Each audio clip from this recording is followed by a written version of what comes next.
My new neighbor left a note on my door, "Your husband has been lying to you." The first note appeared on my front door at 2:13 a.m. It said, "Your husband isn't where he says he is." I thought it was some sick prank until I checked our doorbell camera and saw a woman standing outside my house, leaving the note before disappearing into the darkness. I woke my husband and asked him about it. He looked at the note for barely 2 seconds and said, "Throw it away." That reaction scared me more than the message. We'd been married for 7 years, and I'd never seen him look that nervous. The next morning, another note appeared. This one said, "Check the blue suitcase." I knew exactly which suitcase it meant. It had been sitting untouched in our closet for years.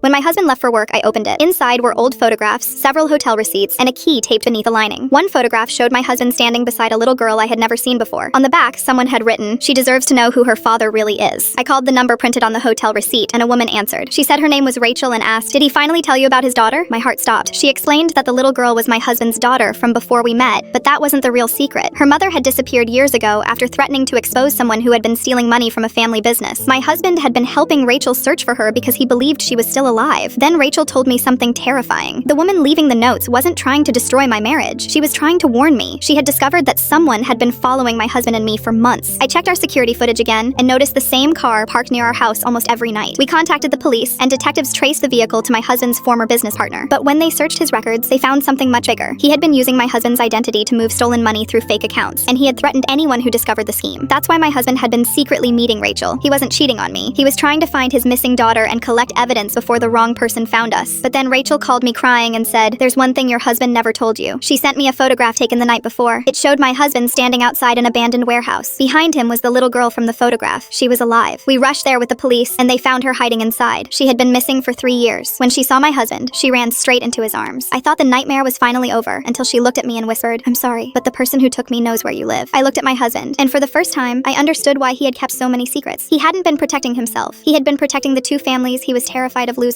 And that night, as the police took the girl somewhere safe, another note appeared on our front door. This time, there were only 5 words. "You found her. Now run."